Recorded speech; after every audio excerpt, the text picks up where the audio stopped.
ఇప్పుడు రోజా గారు ఇంకొన్ని వ్యాఖ్యలు చేసేస్తారు. ఇప్పుడు రోజా గారి నోరుకు అద్దు లేదు అదుపు లేదు అన్నట్టు మీరు ఆడంగి అది వల్ల రమ్మని చెప్పారు, వచ్చినాక పోలీసులతో అరెస్ట్ చేయించారని చెప్పి మాట్లాడు. అసలు ఎందుకు ఓడిపోయినా కానీ ఇంకా బుద్ధి రాలేదు? ఒక మన రోజా మాటలకి అది మోరి హైదరాబాద్ డ్రైనేజ్ లాంటిది, హైదరాబాద్ లో ఉండే మూసీ నది లాంటిది అన్నమాట. ఇప్పుడు ఆడవాళ్ళని అవహేళన చేయకూడదు. నేను చెప్తా, ఆడవాళ్ళ గురించి చెప్తా. నేను ఇప్పుడు రాణి రుద్రమదేవి కాకతీయ సామ్రాజ్యాన్ని ఏలిన మహారాణి, చేతులెత్తి మొక్కతరా లేదా అంటే ఆడవాళ్ళని కీచిపరుస్తున్నాం. ఇంకా రెండు చెప్తా, ఇంకా చెప్తాను.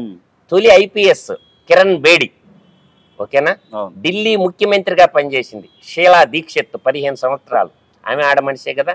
గవర్నర్ రమాదేవి, ఆమె ఆడమనిషే కదా.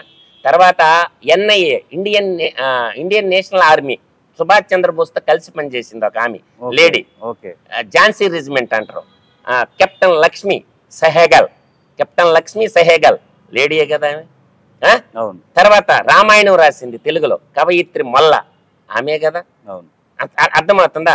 ఆడవాళ్ళు నీకు అంత ఎందుకు, మదర్ తెరీసా అని తీసుకోండి, ఆడమనిషే కదా.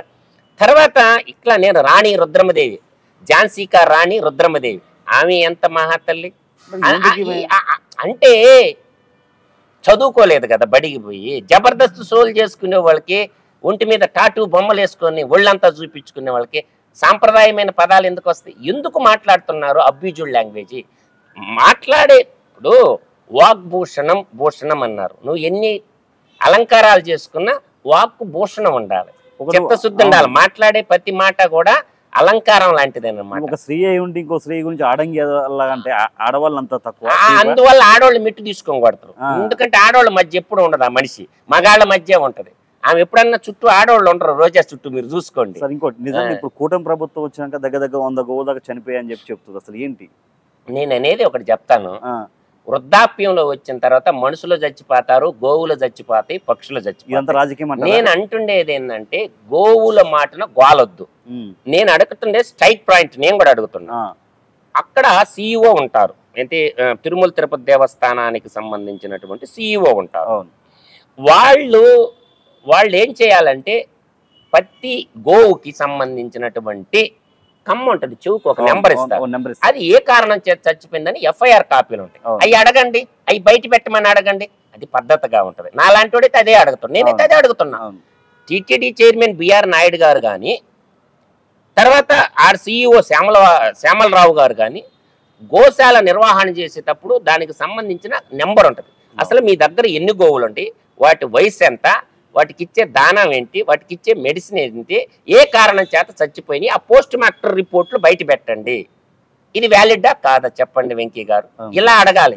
పద్ధతైన రాజకీయం చేయాలంటే గోవులు చనిపోయి ఉన్నమాట వాస్తవమే, ఎందుకు చనిపోయినాయి, ఎలా చచ్చిపోయినాయి, పోస్ట్ మార్టం రిపోర్ట్లు బయట పెట్టండి అని అడగండి. ప్రభుత్వం కానీ బయట పెట్టకపోతే దోషిగా ప్రభుత్వం నిలబడుతుంది. అలా పోకుండా అంటే మీరు హిందూ జనోద్ధారకులు కాదు, హిందువులు కాని వాళ్ళు కూడా గోవుల గురించి మాట్లాడకూడదు అనమాట.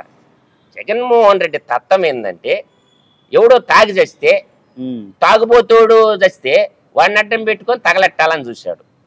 తర్వాత అదే ప్రవీణ్ అనే అటువంటి వాడు బట్టి క్రిస్టియన్లని రెచ్చగొట్టాడు. ఒక్క బిల్లుని అడ్డం పెట్టుకొని ముస్లింస్ ని రెచ్చగొడతాడు. తర్వాత గోవులను అడ్డం పెట్టుకొని హిందువులు రెచ్చగొట్టాలని ఆ కాలాలు చెల్లిపోయినాయి. జగన్మోహన్ రెడ్డిని అసలు ఎవడు నమ్మడు. హిందువుగా